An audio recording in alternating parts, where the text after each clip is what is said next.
परम आदरणीय डॉक्टर मुरली मनोहर जोशी जी,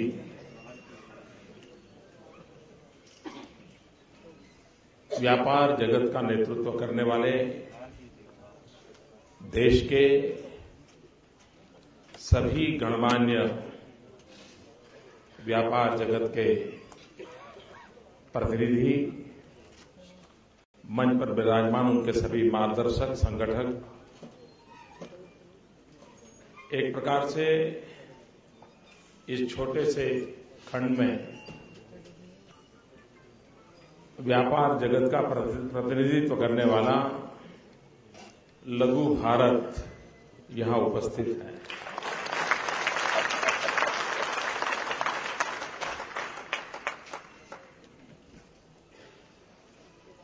चुनाव के समय ये समारोह हो रहा है, इसके कारण इसकी हर बात राजनीतिक तराजू से तोली जाएगी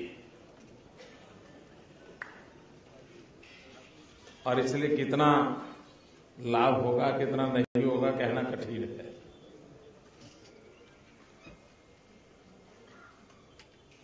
हमारी पार्टी के जितने भी आर्थिक प्रस्ताव बनते हैं, आर्थिक नीतियां बनती हैं,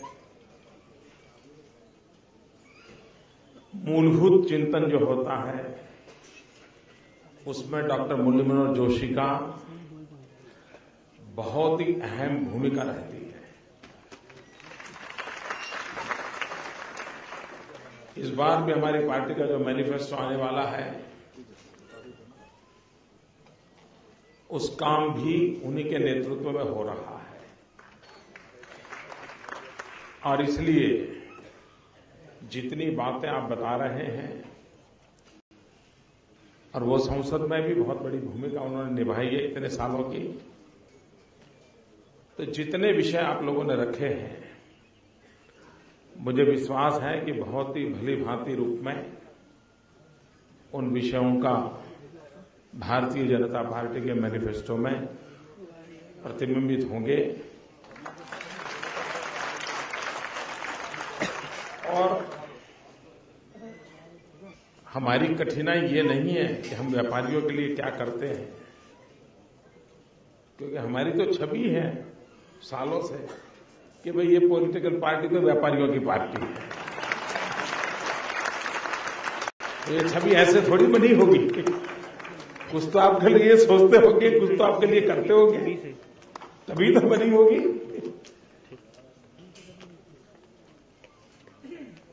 कुछ बातें हैं जिस पर, जैसे इसमें एक विषय है कानूनों के संबंध में, कभी कभी मुझे लगता है कि देश में एक ऐसा कानून बनाने की जरूरत है जिसमें एक नया कानून तब बनेगा जब 10 पुराने कानून खत्म करोगे।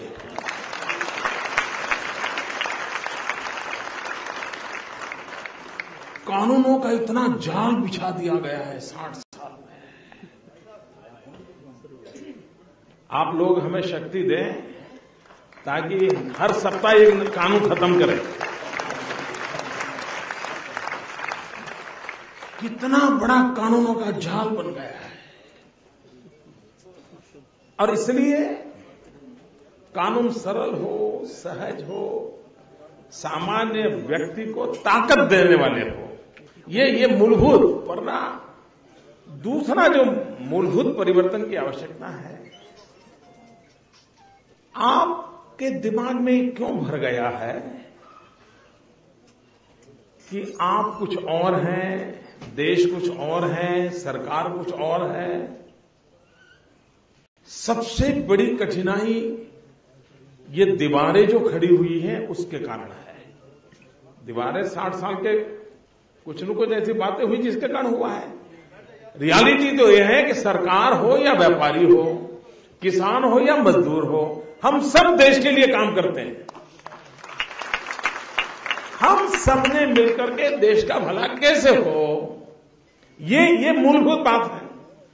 अगर ये हमारी ये स्पिरिट डेवलप हुआ जो देश आजाद होने के बाद होना चाहिए था, तो शायद कोई लेने वाला न होता, कोई देने वाला न होता, कोई मांगने वाला न होता, कोई मांगने के लिए मौके की तलाश में न होता, ये स्थिति ही नहीं होती। एक आमूलचूल परिवर्तन की आवश्यकता है और इसलिए डिपार्टमेंट बढ़े कि न बढ़े, आवश्यकता तो है पूरे सरकार नाम की जो मशीनरी है, प्रधानमंत्री से लेकर के गांव में चपरासी तक, उसके कायाकल्प की जरूरत है। जैसे शरीर में आजकल 70-75 साल के बाद कायाकल्प होता है ना, तो हमारे देश की आजादी को भी 65-67 साल हो गए हैं। तो ऐसा कायाकल्प करें कि जब भारत की आजादी के 75 साल हो जाएं तो फिर से एक बार हमारा देश नौजवान हो जाए। और ये कायाकल्प होगा, उसकी सारी आंतरिक व्यवस्थाओं को ऊर्जावान कैसे बनाया जाए, डिपार्टमेंट कितने बने कितने कम हो, ये अलग विषय है। और सचमुच में यह तो लगता है कि ये देश दिल्ली में चलाने की फैशन बंद होनी चाहिए।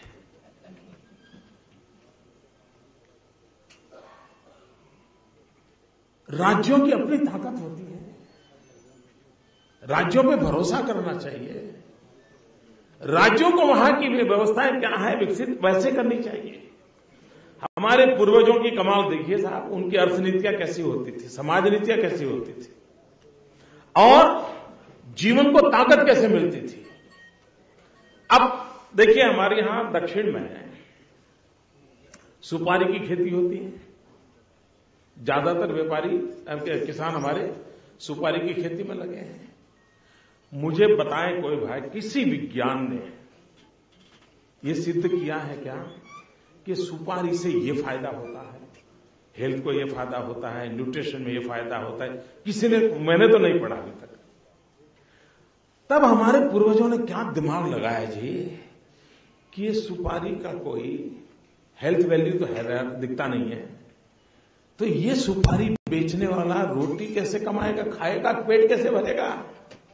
तो हमारे पूर्वजों ने क्या किया, सुपारी को पूजा में बड़ा महत्वपूर्ण स्थान दे दिया, बड़ा मार्केट खड़ा कर दिया जी। अब ये देखिए कैसी सोच है, कितना बड़ा इंटीग्रेशन है, इससे बड़ा कोई उदाहरण नहीं मिल सकता।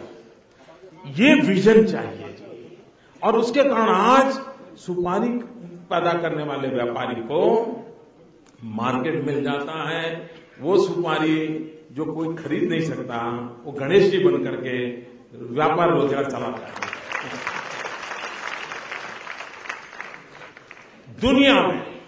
दुनिया में कोई देश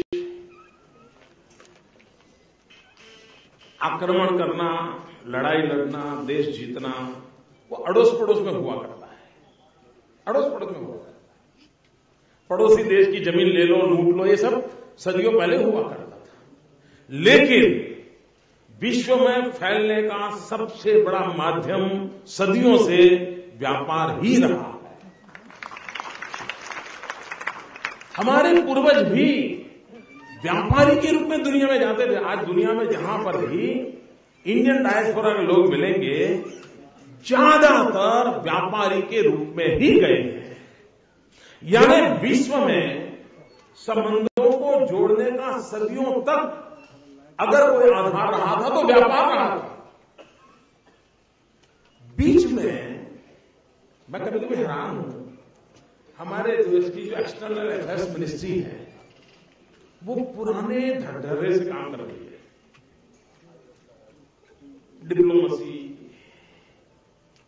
इंटेलिजेंस गैदर करना, उनकी स्ट्रेंथ को जानना, उनके दोस्त कौन है उनको जानना, ये घिसी पिटी सालों पुरानी व्यवस्थाएं है। वक्त बदल चुका है। आज एक्सटर्नल अफेयर्स मिनिस्ट्री का मूल काम ट्रेड एंड कॉमर्स हो गया है। मूल काम, आपका एक्सपोर्ट कितना बढ़ रहा है, आपका एक्सपोर्ट का मूल काम। लेकिन उसका जो शिक्षा दीक्षा हो रही है वो वही हो रही है, डिप्लोमेटिक। तो फिर डिप्लोमेसी शब्द से इतना क्या है? तो ट्रेड डिप्लोमेसी सोचो, उसी को डेवलप करो, कॉमर्स डिप्लोमेसी सोचो। हमने एक बहुत बड़ा, और इसलिए हमारे व्यापारी आलम को डरने की जरूरत नहीं है। एक बड़े व्यापक फलक पर हम एंट्री नहीं कर रहे, करने की जरूरत है। एक बार मैं रशिया में एक बहुत इंडिया में छोटा स्टेट है अस्ट्राखान, और गुजरात और अस्ट्राखान का दो राज्यों के साथ हमारा अनुबंध हुआ है। अटल जी जब थे और पुतिन की हाजिरी में दो राज्यों के साथ, तो उसके कारण मेरा एक दो बार अस्ट्राखान जाना हुआ। पहली बार जब मैं अस्ट्राखान गया तो अहमदाबाद से दिल्ली आया, दिल्ली से मॉस्को गया, मॉस्को से कोई 40-50 घंटे लग गए। दूसरा बार मैं अस्ट्राखान गया तो चार्टर प्लेन लेके गया, तो अहमदाबाद से मुझे मुश्किल से 3 घंटे लगते, इतने पास में है। और मैं इसलिए इसको मैंने इंटरेस्ट लिया, क्योंकि जब मैं वहां गया तो कोई भी अच्छी दुकान होती थी तो वहां पर दुकान का नाम होता है ओखा, OKH। मैं हैरान था यार, यहां इतनी सारी ओखा दुकानों का नाम क्यों है? तो मैंने पूछा, मैंने कहा यार ये ओखा तो मेरे गुजरात का एक पोर्ट था पहले, द्वारका के पास। तो बोले साहब आज भी अस्ट्राखान में दुकान वाले अगर ओखा नाम रखता है और ये कहता है कि हम ओखा के लेवल का माल बेचते हैं तो उसका माल बिकता है। ये प्रतिष्ठा किसने बनाई होगी? ये प्रतिष्ठा उस समय के व्यापारियों ने बनाई होगी कि आज सदियों के बावजूद भी ओखा और अस्ट्राखान का जब ट्रेड चलता होगा, ओखा से जो माल आया वो बहुत ही अच्छा माना जाता होगा। उसके कारण आज सदियों के बाद भी अस्ट्राखान में ओखा ये अगर ब्रांड हुआ तो माल अच्छा माना जाता है और बिकता है, जबकि यहां से आज व्यापार चल नहीं रहा, सदियों पहले चलता। यानी विश्व में हमारी छवि बनाने का काम व्यापार के माध्यम से हुआ है, व्यापारियों के माध्यम से हुआ है, और उसमें बनी हुई ईमानदारी के माध्यम से हुआ है। इस ताकत और हैसियत को जो जानता है, देश का गौरव करता है, वो हिंदुस्तान के आर्थिक व्यवस्था की रीढ़ की हड्डी है हमारी व्यापारी आलम। व्यापार का पूरा दायरा एक बहुत बड़ी रीढ़ की हड्डी है। वो रुष्ट पुष्ट होगी तभी तो देश के शरीर का अर्थतंत्र चलेगा। और इसलिए हम कन्विंस हैं, हमें ये समझने की आवश्यकता नहीं, हम समझते हैं उसको हम सरल कैसे करें। अब आप जानते हैं जब भी हम आएंगे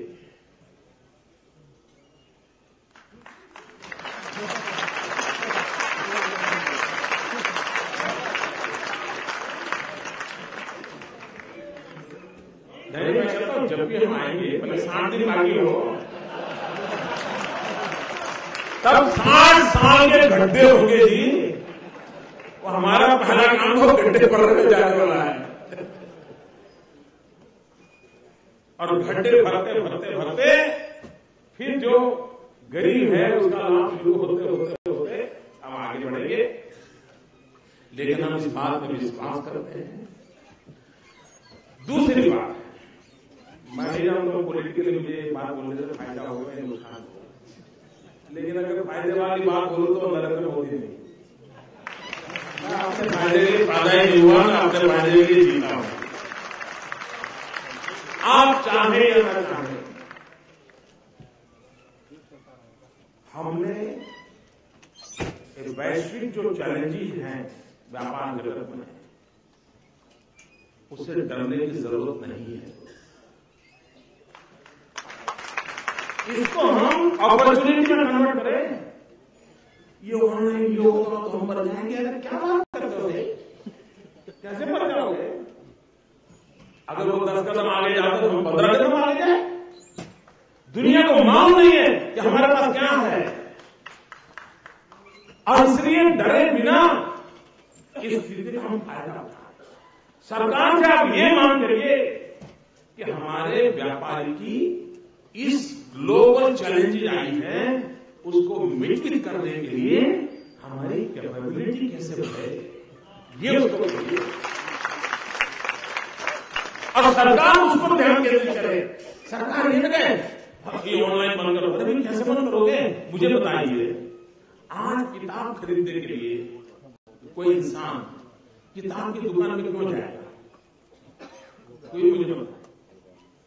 ऑनलाइन सारी किताबें अवेलेबल है, उसको ऑर्डर करना है। अच्छा, उसमें तो कोई मिलावट होनी नहीं है। मैं आप लोगों की बात नहीं कर रहा, पक्का है ये पब्लिशर है, पक्का है ये राइटर है, पक्का है ये 3 प्रकार के एडिशन है, 3D वर्जन उसको अपने कंप्यूटर पे दिखता है, वो ऑर्डर बुक करेगा। आज मुझे बताइए वो खरीदने के लिए जाएगा क्यों जी? अब आप कौन सा कानून है जो उसको रोकेगा? आप कैसे कहोगे नहीं वहां से किताब मत खरीदो, तुम चलो बाजार चलो, कॉर्नर प्लेस पे चलो, भले 200 रुपए टैक्सी का लगे, दुकान में आओ फिर खरीदो। इसका मतलब हुआ कि हम अपने पावरफुल इजी पोर्टल कैसे बनाएं, हम डिलीवरी सिस्टम परफेक्ट कैसे करें, हम ऑनलाइन मार्केटिंग के लिए अच्छी, इसलिए हम इन चीजों से डरे नहीं दोस्तों। हम सब मिलकर के दुनिया में, और हमारे ही बच्चे हैं जो दुनिया में इंफॉर्मेशन टेक्नोलॉजी लेके गए जी।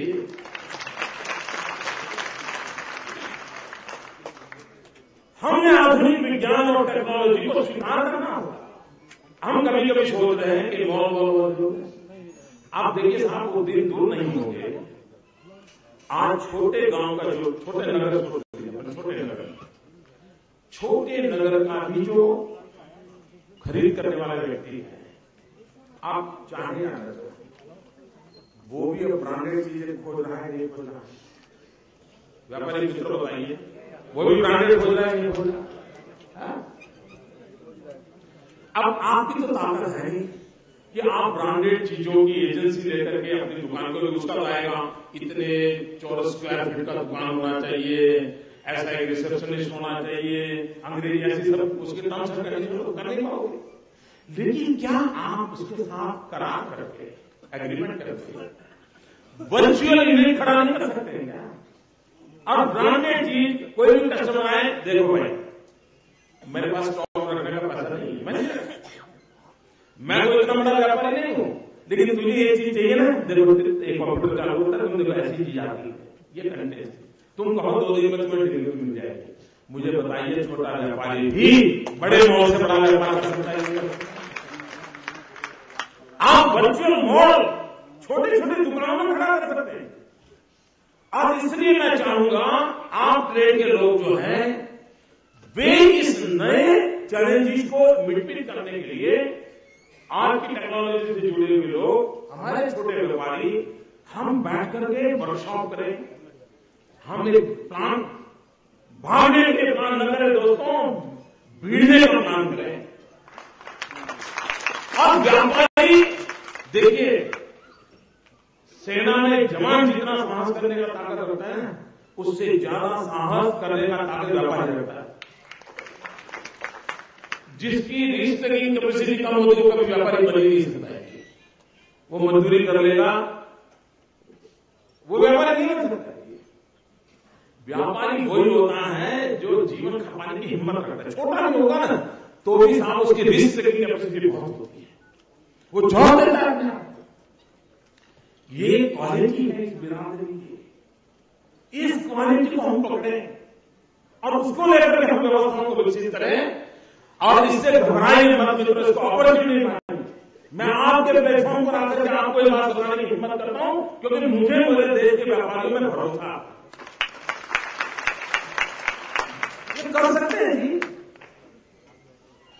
थोड़ा सा कैपेसिटी बिल्डिंग होना चाहिए। अगर मान लीजिए उसको इंटरनेट कनेक्टिविटी नहीं है वहां उसकी गांव में, या ग्राहक आया उस दिन बिजली नहीं चल रही, तो कंप्यूटर कहां चलेगा? तो ये सारी काम सरकार को करनी चाहिए, ये सुविधाएं प्रदान करनी चाहिए। और जितनी ज्यादा हम ये सुविधाएं प्रदान करेंगे, आप देखना हम लोगों का उत्साह, पूरे यूरोप में जितने व्यापारी होंगे उससे ज्यादा व्यापारी हमारे यहां एक राज्य में होते हैं, एक स्टेट में होते हैं। तो हम तो दुनिया को कब्जा कर सकते हैं। सब मिल बैठ करके ये चीजों को करें। दूसरी चीज है, ये भी कभी सोचो, आज सामान्य व्यक्ति ब्रांड की तरफ क्यों गए? पहले वो मेरे यहां आता था, हल्दी खरीदता था, आज वो पैक हल्दी क्यों मांग रहा है? उसके मन में भरोसा टूट चुका है। उसको लगता है यार कहीं मिलावट तो नहीं होगी, ये गड़बड़ तो नहीं होगी, और इसलिए वो क्या सोचता है वो यार कंपनी का माल है तो ज्यादा अच्छा होगा, तो उसी में बेचारा लुढ़क जाता है। आवश्यकता है हमारे पास, बताइए मुझे यहां इतने लोग बैठे हैं जो 50 की ऊपर की उम्र के लोग हैं, उन्होंने कभी बचपन में कहीं पर भी शुद्ध घी की दुकान ऐसा बोर्ड पढ़ा था क्या? पढ़ाया किसी ने? जो 50 साल की उम्र के हैं, किसी ने ऐसा बोर्ड पढ़ा है शुद्ध घी की दुकान? बोलो ना। आज हर गली में होता है नहीं शुद्ध घी की दुकान, क्यों? ये लिखना क्यों पड़ा? गड़बड़ हुई तभी तो लिखना पड़ रहा है। अगर शुद्ध मिलता ही होता तो घी होता है, शुद्ध और अशुद्ध क्या होता है? ये अशुद्ध वाला जो मामला आया है, हम व्यापारी को उनका काम है कि ऐसे लोगों को किनारे करें।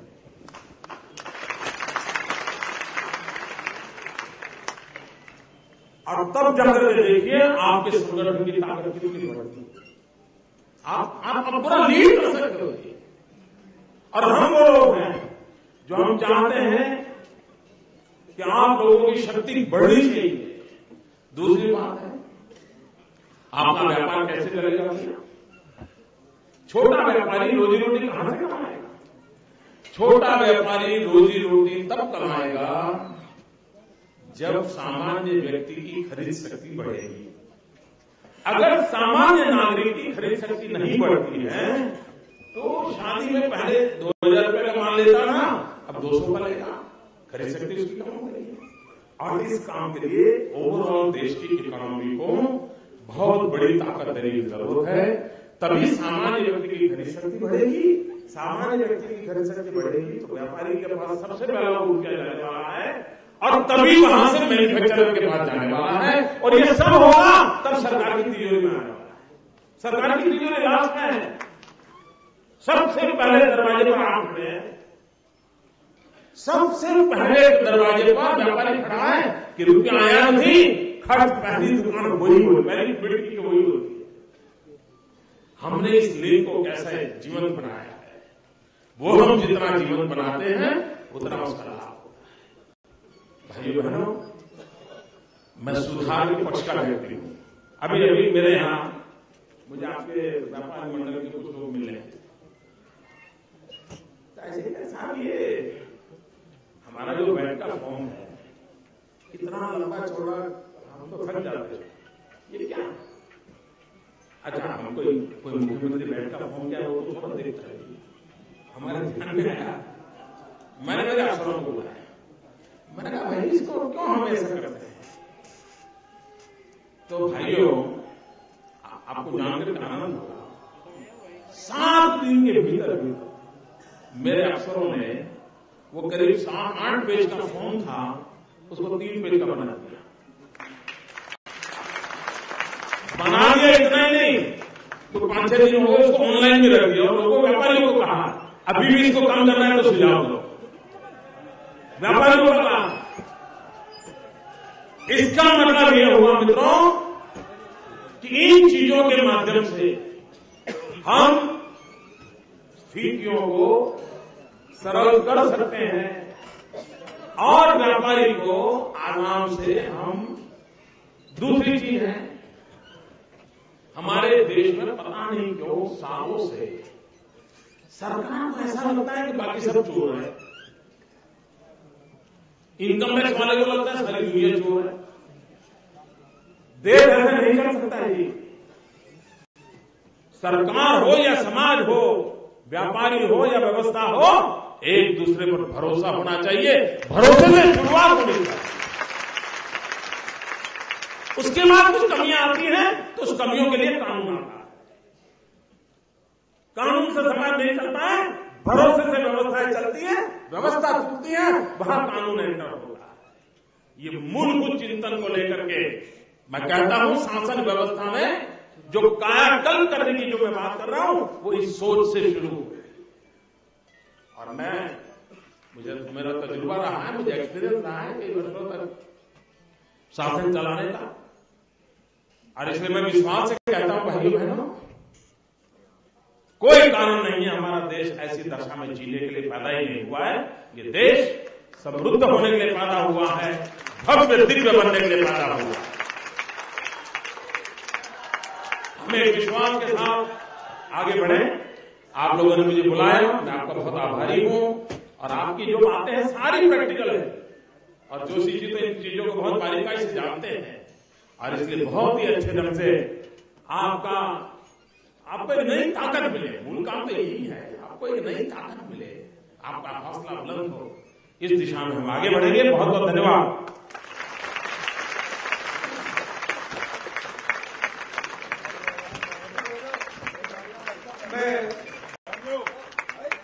आदरणीय श्री नरेंद्र मोदी जी का धन्यवाद करता हूं कि उन्होंने हमारी इस बात को समझा कि जो कुछ हम मांगते हैं जायज मांगते हैं, और मुझे उम्मीद है कि डॉक्टर मुरली मनोहर जोशी की अध्यक्षता में जो घोषणा पत्र समिति है वो हमारे विषयों को ध्यानपूर्वक रखेगी।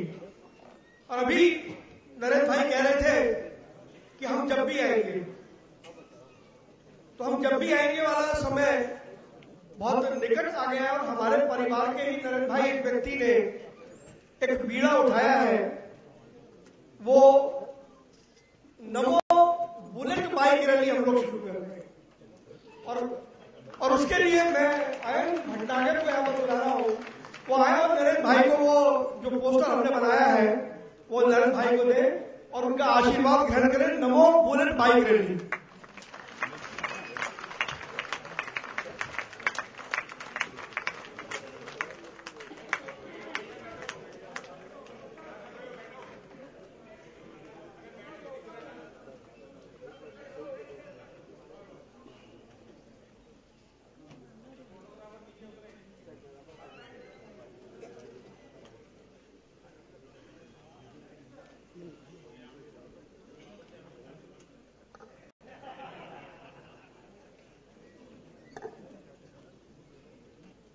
मैं आमंत्रित कर रहा हूं कन्फेडरेशन के राष्ट्रीय अध्यक्ष श्री बीसी भरतिया जी को, वो आए और हम सबकी ओर से धन्यवाद करें। श्री बीसी भरतिया जी।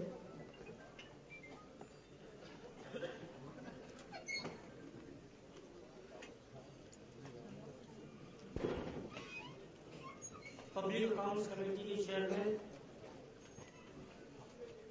हमारे मार्गदर्शक आदरणीय डॉक्टर मुरली मनोहर जोशी जी, हमारे आज के स्टार इलेक्शन, हमारे देश को एक दिव्य भव्य देश बनाने की तरफ अग्रसर होने की तैयारी में आदरणीय श्री नरेंद्र मोदी जी, मंच पर सभी व्यापारी नेतागण और देश के हर प्रांत से करीब 1500 अलग अलग व्यापारी एसोसिएशन के प्रतिनिधि भाइयों और बहनों, मैं समझता हूं आज का दिन भारत के रिटेल ट्रेड या ट्रेड एंड कॉमर्स के हिसाब से बहुत इम्पोर्टेंट दिन है। भविष्य की इकोनॉमिक पॉलिसी बनाने वाले हमारे डॉक्टर मुरली मनोहर जोशी जी और एक देश को विजन बताने वाले आदरणीय नरेंद्र भाई ने जो बातें यहां रखी, जो मार्गदर्शन दिया और जो खास बात कही कि भागने की नहीं भिड़ने की जरूरत है। ये जो हमारे ऊपर चैलेंजेस आए हैं, ये चैलेंजेस से हमको मीट करना है और हमको विन ओवर करना है। मैं confederation of all India traders की तरफ से, देश भर के व्यापारियों की ओर से डॉक्टर मुरली मनोहर जोशी जी का और नरेंद्र भाई का तहे दिल से धन्यवाद देता हूं कि आपने समय निकालकर व्यापारियों के बीच में आकर और व्यापारियों के बारे में क्या आपकी सोच है ये आपने रखा और हमें एक बहुत बड़ा मोटिवेशन दिया, आगे बढ़ने के लिए हमें आपने प्रेरणा दी। मैं बहुत बहुत आभार मानता हूं। उसी प्रकार मैं सभी यहाँ पर मौजूद लोगों का, प्रेस, मीडिया, सबका बहुत बहुत आभार मानता हूं कि आपने हमारे प्रोग्राम को कवर किया। इसी के साथ मैं आप सबसे आग्रह करता हूं कि हमारा कार्यक्रम चालू रहे। धन्यवाद।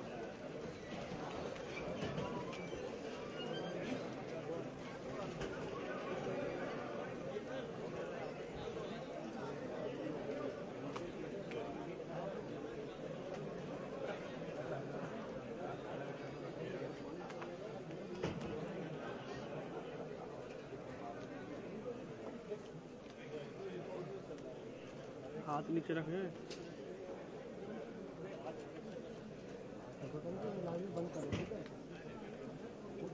हमारा अधिवेशन चालू है, हमारे सब्जेक्ट चालू है। आदरणीय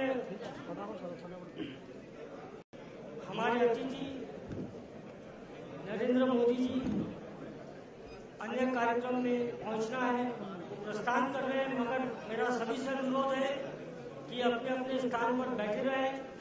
हमारा टेक्निकल सेशन अब इसी के साथ शुरू हो जाएगा और हम हमारे एजेंडा के अन्य विषय पर आगे बढ़ेंगे।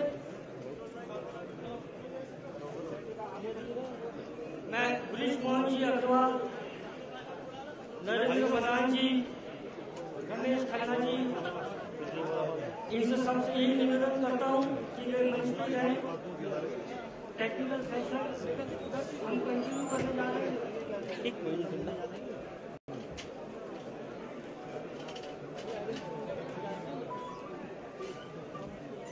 खाली करा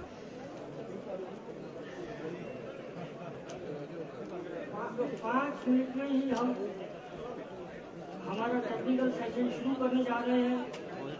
अपना अपना स्थान ग्रहण कर रहे हैं। इम्पोर्टेंट विषय है और बीच बीच में जो दूसरे हमारे